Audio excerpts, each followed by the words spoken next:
Hi friends, you are must welcome at this channel. मैं एहसान आलम और आप देख रहे हैं गुड नॉलेज। तो फ्रेंड्स, आज के इस वीडियो में हम लोग फिजिक्स जो लाइट चैप्टर का स्टडी कर रहे थे उसी को आगे की ओर लेकर चलेंगे।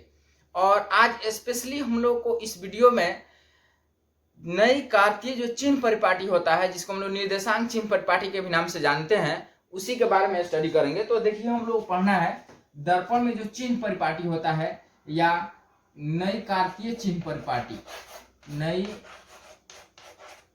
कार्तीय चिन्ह परिपाटी, इसको हम लोग निर्देशांक चिन्ह परिपाटी के भी नाम से जानते हैं। निर्देशांक चिन्ह परिपाटी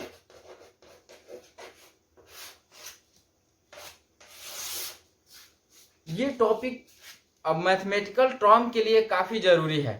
जैसे इसमें हम लोग इस चैप्टर में हम लोग पढ़ेंगे कि वस्तु को कहाँ रखने पर उसका प्रतिबिंब कहाँ बनेगा, फोकस दूरी क्या होगा गोलीय दर्पण की। तो इन सभी मैथमेटिकल टर्म को समझने के लिए, सीखने के लिए उसका जो साइन होता है वो बहुत ज़्यादा इम्पोर्टेंट अपना रोल निभाता है। तो उसी को हम लोग इसमें सीखेंगे कि साइन कब माइनस होगा, कब प्लस होगा, राइट।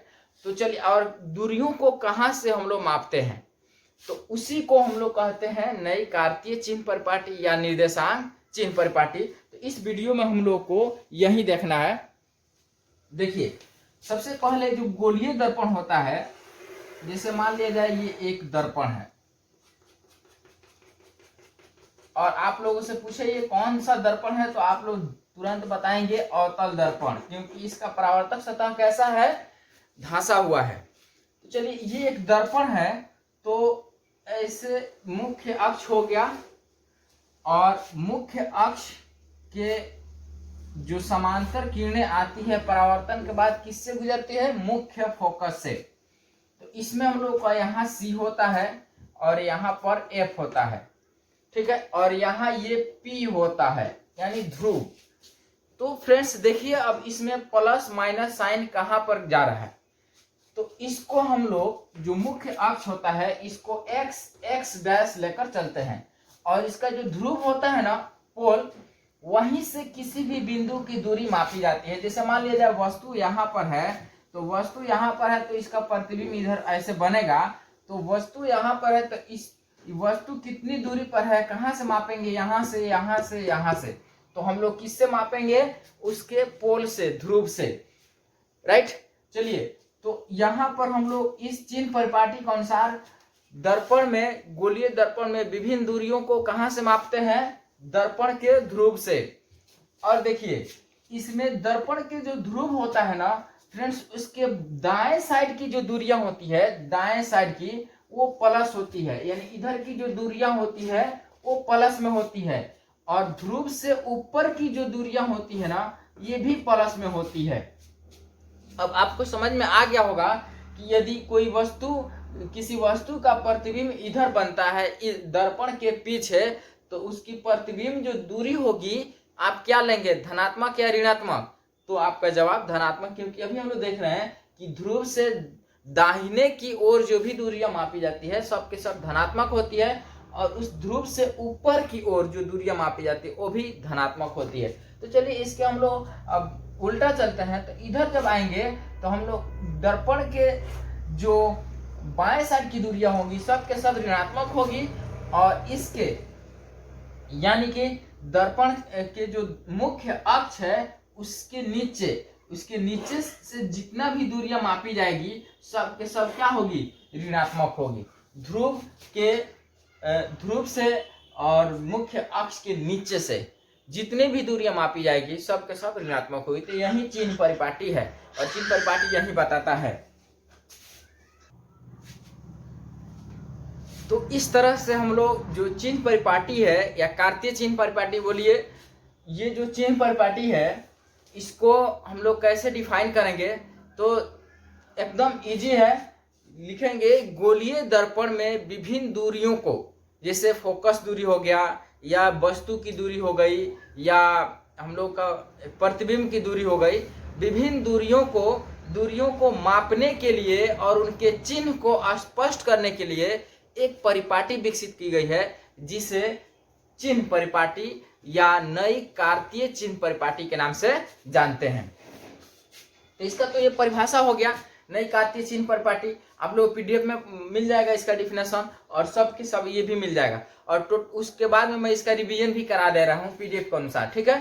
तो ये हुआ हम लोग का नई कार्तीय चिन्ह परिपाटी। तो नई कार्तीय चिन्ह परिपाटी के अनुसार अब देखिए, नई कार्तीय चिन्ह परिपाटी तो हम लोग समझ गए।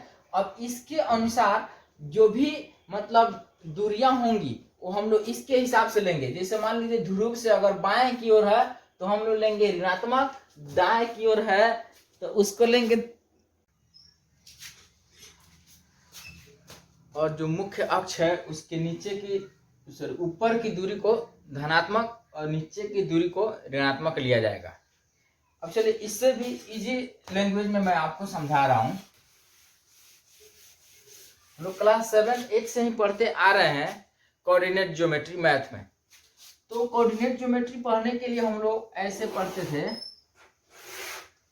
कि यहाँ पर x ये होता है x डैश और y डैश। उसके बाद में हम लोग पढ़े हैं कि इधर की जो दूरियां होती है वो धनात्मक होती है, 1 2 3 4, और इधर की जो दूरियां होती है वो ऋणात्मक होती है, -1 2 -3 -4।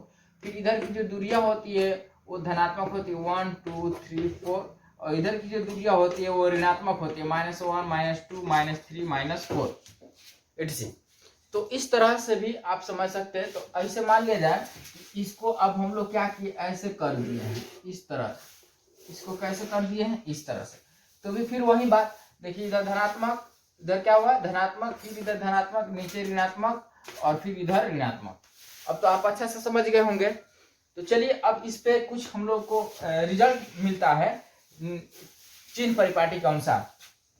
और रिजल्ट क्या क्या है, तो हम लोग एक रिजल्ट ये मिला कि चिन्ह परिपाटी के अनुसार गोलीय दर्पण में कोई भी दूरी किससे मापते हैं, ध्रुव से, दूरी ध्रुव से मापते हैं, मापी जाती है, राइट। उसके बाद कोई भी दूरी किससे मापी जाती है, ध्रुव से। अच्छा, उसके बाद में दर्पण की जो पीछे की दूरियां हैं, दर्पण से पीछे की दूरियां, दर्पण से पीछे की दूरियां जो होती है धनात्मक होती है। ये सब नोट्स है, आप लोग नोट्स से इसको नोट कर लीजिएगा। दर्पण से पीछे की दूरियां धनात्मक होती है। आप वीडियो को पॉज कर करके नोट कर सकते हैं या इसका पीडीएफ से नोट कर सकते हैं। और दर्पण के सामने की दूरियां, देखिए दर्पण के सामने की दूरियां जो होती है वो ऋणात्मक होती है। कैसी होती है, ऋणात्मक। और दर्पण के पीछे की दूरियां धनात्मक होती है। उसके बाद मुख्य अक्ष, मुख्य अक्ष के से ऊपर की जो दूरियां होती है वो धनात्मक होती है, और मुख्य अक्ष के नीचे की जो दूरियां होती है वो ऋणात्मक होती है। इस तरह से हम लोग देखें तो अब थोड़ा सा दर्पण में हम लोग चलते, उत्तल दर्पण अवतल दर्पण में जो हम लोग जो पढ़े हुए हैं।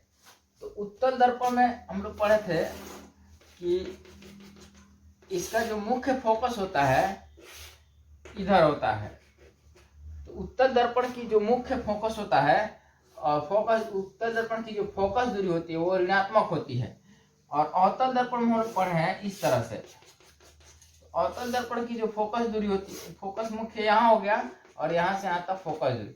तो अवतल दर्पण की जो फोकस दूरी होती है वो ऋणात्मक होती है, क्योंकि इस साइड में है उत्तल का धनात्मक और अवतल का ऋणात्मक, इस साइड में है तो ऋणात्मक और उत्तल का धनात्मक। फिर से देखिए, उत्तल दर्पण की फोकस दूरी धनात्मक होती है और अवतल दर्पण की फोकस दूरी ऋणात्मक होती है। चलिए, मुझे लगता है आपको समझ में आ गया नई कार्तीय चिन्ह परिपाटी। चिन्ह परिपाटी को फिर से डिफाइन कर दे रहे हैं कि गोलीय दर्पण में विभिन्न प्रकार की दूरियों को और उनके चिन्हों को स्पष्ट करने के लिए एक नई परिपाटी की आवश्यकता होती है, जिसे हम लोग नई कार्तीय चिन्ह परिपाटी या निर्देशांक परिपाटी के नाम से जानते हैं। अब हम लोग चलते हैं, अगला टॉपिक हम लोग पढ़ना है, अभी बहुत इंपॉर्टेंट टॉपिक है, अभिसारी दर्पण और अपसारी दर्पण। ये देखिए क्या है, अभिसारी दर्पण, दर्पण का ही टॉपिक है, अभिसारी दर्पण और अपसारी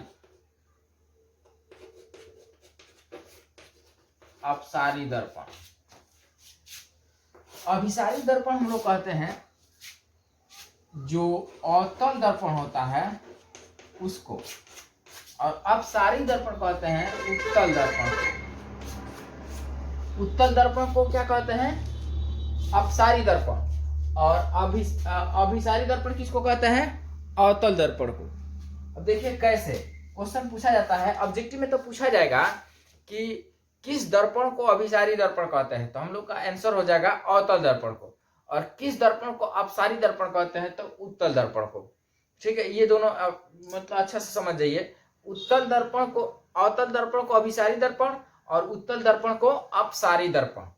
लेंस की जब बात होगी तो लेंस में हम लोग पढ़ेंगे तो इसका उल्टा हो जाएगा, उसमें अवतल लेंस को अभिसारी लेंस कहते हैं और अवतल लेंस को अपसारी लेंस कहते हैं और उत्तल लेंस को अभिसारी लेंस कहते हैं। जबकि यहाँ पे अवतल दर्पण को अभिसारी दर्पण कहते हैं और उत्तल दर्पण को अपसारी दर्पण कहते हैं।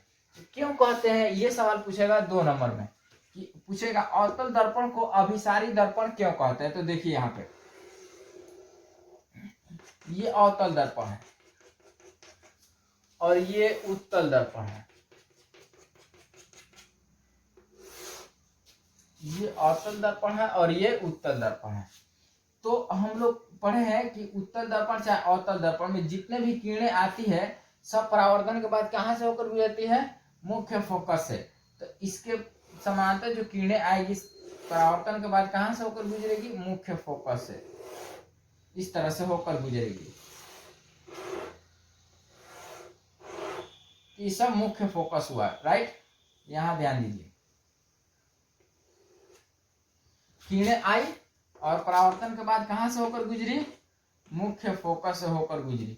तो यहाँ पर ये हो रहा है कि जब मतलब विभिन्न दिशाओं से आकर किरणें एक ही बिंदु पर इकट्ठा होती है, तो हम लोग पढ़े हैं अभिसारी किरणें, आप लोग याद कीजिए कि विभिन्न दिशाओं से जाकर किरणें जब एक बिंदु पर इकट्ठा होती है तो उसको हम लोग कहते हैं अभिसारी दर्पण, अभिसारी किरणपुंज, अभिसारी किरणपुंज कहते हैं। अपसारी किरणपुंज में हम लोग पढ़े थे कि एक ही बिंदु से निकलकर विभिन्न दिशाओं में चली जाती है।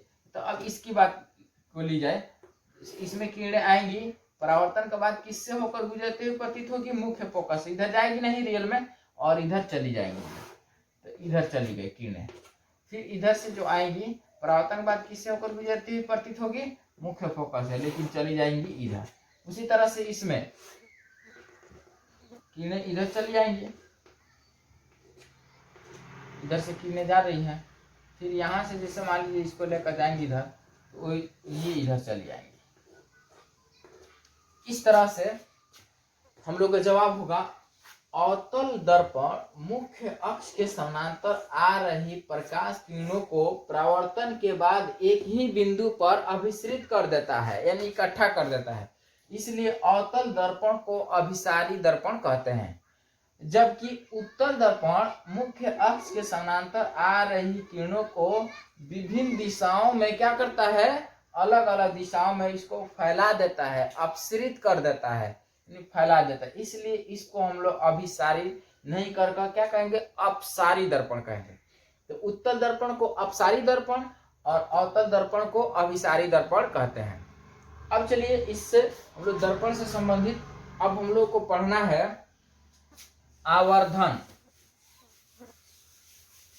आवर्धन, मैग्निफिकेशन, बहुत इंपॉर्टेंट टॉपिक है आवर्धन।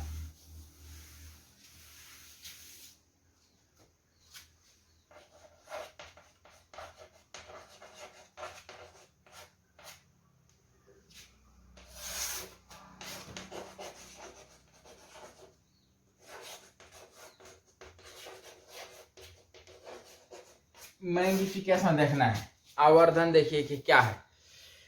आवर्धन को हम लोग दो तरह से डिफाइन कर सकते हैं। आवर्धन का मतलब होता है कि कोई वस्तु जो है वो कितनी ऊंची है और उसकी प्रतिबिंब कितनी ऊंची है, यानी वस्तु का आकार क्या है और प्रतिबिंब का आकार क्या है। तो इस तरह से अगर दोनों के बीच में हम लोग उसका रेशियो निकाल देंगे, अनुपात निकाल देंगे, तो आवर्धन कहलाएगा। ठीक है, यानी कि वस्तु की जो प्रतिबिंब बन रहा है उसकी ऊंचाई और वस्तु की ऊंचाई दोनों के अनुपात को हम लोग कहते हैं आवर्धन। अगर मान लिया जाए, यहां पर देखिए फिगर से स्पष्ट होगा,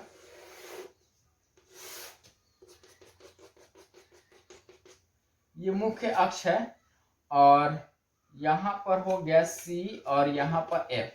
मैं वस्तु को यहाँ पर रखा और इतनी बड़ी वस्तु है, इसको लेकर इधर जाएंगे, वस्तु AB है। इसकी किरणें जो होंगी परावर्तन के बाद किससे होकर गुजरेंगी, मुख्य फोकस से। इसको हमेशा FC से मिलाते हैं, आप लोगों को पिछले वीडियो में हम पढ़ा चुके हैं। तो इधर से जाएंगी, किरणें टकराने के बाद फिर से इस पर लौटेंगी, तो यहाँ पर इसका क्या बनेगा, प्रतिबिंब बनेगा इस तरह से। तो AB है तो ये नीचे हो जाएगा, B उल्टा बन रहा है तो प्रतिबिंब। तो इस तरह से इसका आवर्धन कहा जाएगा। तो इसका आवर्धन हो जाएगा, प्रतिबिंब की ऊंचाई ये है BA बाटा वस्तु की ऊंचाई क्या है AB, ये हो जाएगा। तो प्रतिबिंब की ऊंचाई को H डैश मानते हैं और वस्तु की ऊंचाई को H मानते हैं। इस तरह से आवर्धन बराबर होता है प्रतिबिंब की ऊंचाई बटा वस्तु की ऊंचाई। तो गोलीय दर्पण में या लेंस में प्रतिबिंब की ऊंचाई और वस्तु की ऊंचाई के अनुपात को आवर्धन कहते हैं। देखिए आवर्धन जो M, इसको हम लोग M से सूचित करते हैं। तो M बराबर होता है -V बटा U। M का मतलब क्या होता है, M यानी आवर्धन। तो आवर्धन बराबर होता है -V बटा U। और माइनस क्यों लेते हैं, क्योंकि हम लोग जानते हैं कि वस्तु जो होती है हमेशा दर्पण के सामने रखी जाती है। तो दर्पण के सामने रखी जाएगी यानी ध्रुव से बाएं साइड में रखी जाती है। तो ध्रुव से बाएं साइड की और जितनी भी दूरियां मापी जाती है वो ऑलरेडी माइनस में होती है, इसलिए हम लोग वस्तु की ऊंचाई वस्तु की जो दूरी होगी उसको माइनस में लेंगे। तो ये होता है। और इसके हिसाब से देखेंगे तो आवर्धन M बराबर होता है वस्तु की ऊंचाई प्रतिबिंब की ऊंचाई बटा वस्तु की ऊंचाई। और इसके हिसाब से देखिए ये आवर्धन बराबर 1 बताता है -V बटा U। अब ये देखिए क्या है, इस स्थिति में जब मान लीजिए कि वस्तु की ऊंचाई नहीं दिया हो, प्रतिबिंब की ऊंचाई भी नहीं दिया है, दोनों का आकार नहीं दिया है, तब आवर्धन को हम निकालते हैं। तब आवर्धन को उसकी दूरी के हिसाब से निकाला जाता है। तब आवर्धन बराबर होता है प्रतिबिंब की दूरी बटा वस्तु की दूरी। ठीक है, तो प्रतिबिंब की दूरी और बटा वस्तु की दूरी। तो वस्तु दूरी हमेशा ऋणात्मक होती है, इसलिए -V बटा U हम लोग कहते हैं। तो इस तरह से आवर्धन बराबर होता है H डैश बटा H, यानी प्रतिबिंब की ऊंचाई बटा वस्तु की ऊंचाई। और दूसरे तरह से आवर्धन होता है वस्तु की दूरी प्रतिबिंब की दूरी बटा वस्तु की दूरी, यानी -V बटा U। अब इसका डिफिनेशन देखिए आवर्धन का, इसके हिसाब से ऊंचाई के हिसाब से प्रतिबिंब की ऊंचाई और वस्तु की ऊंचाई के अनुपात को आवर्धन कहते हैं। और इसके हिसाब से इसका फॉर्मूला लिख देंगे, डिफिनेशन आएगा लिखने के लिए ना, तो हम लोग लिखेंगे प्रतिबिंब की ऊंचाई और वस्तु के ऊंचाई के अनुपात को आवर्धन कहते हैं। और इसका लिखेंगे यहाँ पर नीचे लिख देंगे आवर्धन M बराबर, यहाँ पर इसे लिखेंगे प्रतिबिंब की ऊंचाई, प्रतिबिंब की ऊंचाई बटा वस्तु की ऊंचाई, वस्तु की ऊंचाई हो गया। तो प्रतिबिंब की ऊंचाई बटा वस्तु की ऊंचाई। और उसके बाद से अगर मान लीजिए ऐसे भी लिख सकते हैं, इसका डिफिनेशन लिखेंगे अथवा जब प्रतिबिंब की ऊंचाई नहीं दिया रहता है तो दूरी के हिसाब से चलते हैं। तो आवर्धन बराबर होता है आवर्धन बराबर होता है वस्तु की प्रतिबिंब की दूरी, प्रतिबिंब की दूरी बटा वस्तु की दूरी, यानी M बराबर हो गया -V बटा U। इस तरह से ये हुआ आवर्धन।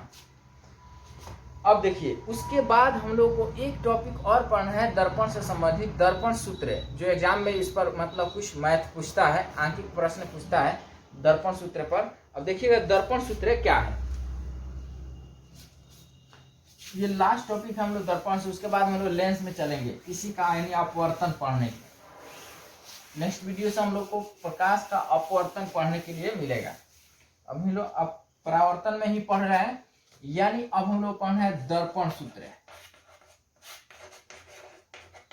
दर्पण सूत्र यानी मिरर फॉर्मूला। ये देखिए क्या है, तो दर्पण सूत्र जो होता है गोलीय दर्पण में, गोलीय दर्पण की फोकस दूरी, वस्तु की दूरी और प्रतिबिंब की दूरी के बीच के संबंध को बताता है, उसको हम लोग दर्पण सूत्र कहते हैं। ऐसे कहेंगे, इसका परिभाषा बोलना होगा तो गोलीय दर्पण में वस्तु दूरी, प्रतिबिंब दूरी और उसकी फोकस दूरी के बीच के संबंध बताने वाले सूत्र को दर्पण सूत्र कहते हैं। और ये फॉर्मूला होता है 1/f = 1/v + 1/u।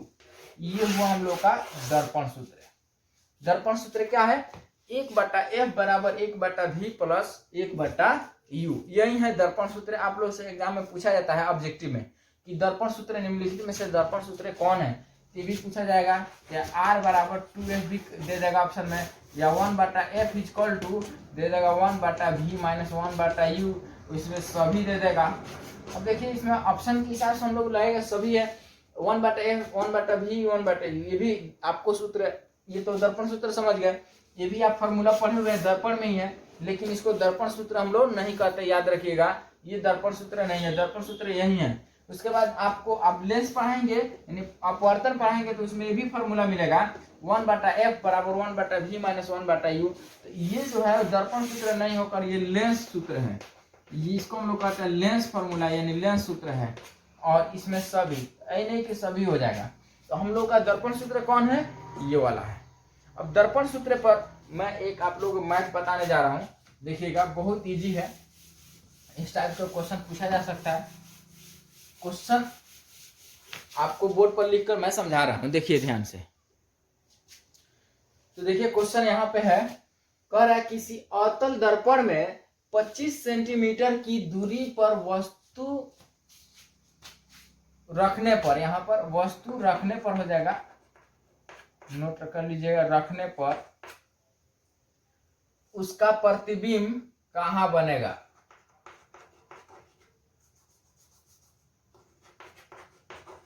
रखने पर उसका प्रतिबिंब कहाँ बनेगा यदि उसकी फोकस दूरी, किसकी फोकस दूरी, तो इस अवतल दर्पण की फोकस दूरी, ठीक है ना, अवतल दर्पण उसकी फोकस दूरी 15 सेंटीमीटर है।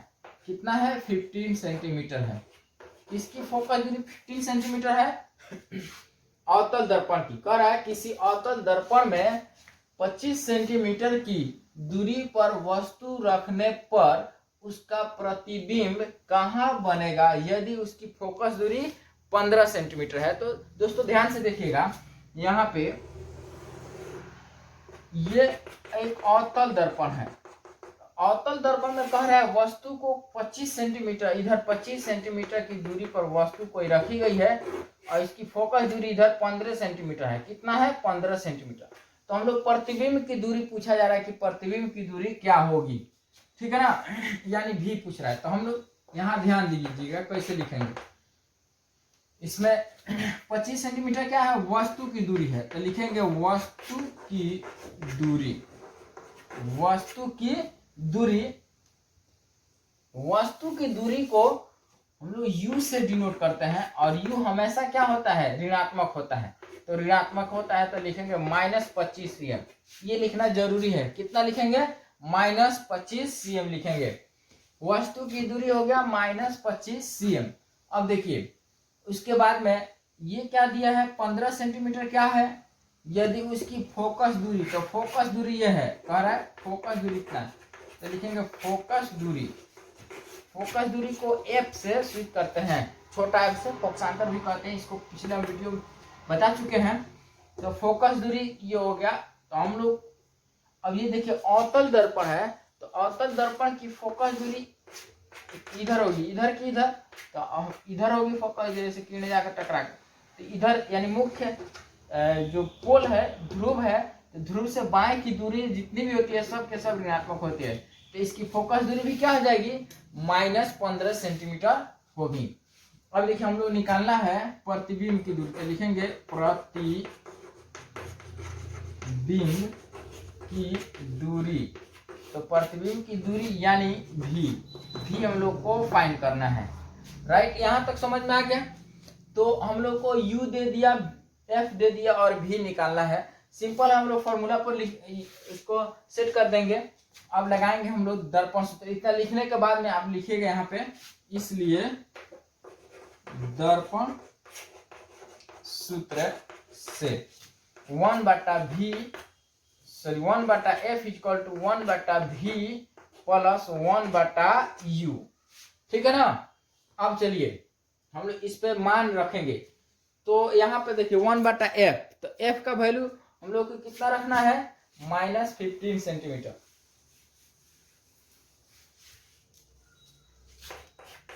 1/f, तो f का वैल्यू -15 सेंटीमीटर बराबर 1/v, तो यही v फाइंड करना है, प्लस 1/u, तो 1/u का वैल्यू कितना है, यहाँ पर -25 सेंटीमीटर था, तो -25 सेंटीमीटर लिखेंगे। अब देखिए हम लोग को 1/v का वैल्यू फाइंड करना है, तो ऐसे ऐसे चलेंगे हम लोग। 1/-15 इक्वल टू 1/f। देखिए ये प्लस और माइनस क्या आ जाएगा, -1/25 हो गया। अब देखिए 1/25 जो माइनस में, इसको इधर भेज देंगे हम लोग, तो ये हो जाएगा या 1/-15 और ये आकर हो जाएगा 1/25 प्लस में हो जाएगा फ्रेंड्स, और इधर बच जाएगा 1/v। हम लोग को v का वैल्यू फाइंड करना है, 1/v का नहीं। अब इसका एलसीएम कितना हो जाएगा, तो 15 और 25 दोनों का एलसीएम निकाल लेंगे हम लोग। इधर निकाल कर देख लेते हैं 15 का और 25 का। तो 5 से चल जाएगा, 5 3 जा 5 5 जा, तो ये 5 5 जाओगे, इसका आ जाएगा हम लोग का 75। इसका एलसीएम कितना आ गया, 75 में इससे डिवाइड कर देंगे हम लोग, तो 15 5 जा 75 यानी 15 5 75। तो एक में इसे 5 से इसमें मल्टीप्लाई करेंगे एक में, तो 5 हो जाएगा, -5 लिखेंगे, प्लस इसको इससे डिवाइड करेंगे तो 25 या 75 3 आ रहा है, तो 3 से 1 में गुना करेंगे तो 3 आ जाएगा। अब बराबर 1/v आ गया। अब देखिए 3 प्लस है और 5 माइनस है, तो 3 में से 5 जाएगा तो -2 बटे कितना हो जाएगा, 75 बराबर 1/v। हम लोग को किसका वैल्यू फाइंड करना है, v का। या अब v को ऊपर लेकर जाएंगे, एक को नीचे नहीं लिखते हैं, तो इसको भी ऊपर लेकर जाएंगे और इसको नीचे लेकर आएंगे। इसको उलट दिए तो इसको भी उलट देंगे, तो 75 और बटा हो जाएगा -2। अब इसको 2 से हम लोग डिवाइड करके और v का मान फाइंड कर लेंगे। तो 2 से डिवाइड करेंगे इसमें, तो 2 3 6 और 2 7 14.5 यानी -37.5 यानी -37.5 हम लोग की प्रतिबिंब की क्या हो जाएगी, दूरी। यानी प्रतिबिंब जो होगी इस वस्तु की, वो कहाँ बनेगा, प्रतिबिंब कहाँ बनेगा, तो दर्पण के ध्रुव से 37 सेंटीमीटर 37.5 सेंटीमीटर की दूरी पर बनेगा। और देखिएगा यहाँ पर अब ध्यान देने की चीज ये है कि माइनस का जो साइन बता रहा है, तो माइनस का साइन देखिए किधर बनेगा, इधर की इधर, तो आप लोग स्पष्ट बताइए इधर बनेगा, यानी दर्पण के सामने बनेगा। प्रतिबिंब कहाँ बनेगा, दर्पण के सामने। लिखेंगे अतः प्रतिबिंब दर्पण के सामने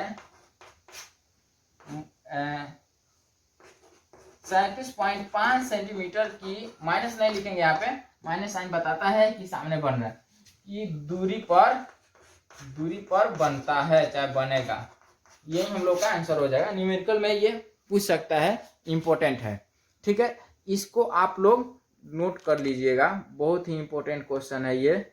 इसी तरह से दूसरा भी पूछ सकता है। दिखाई दे रहा है ना।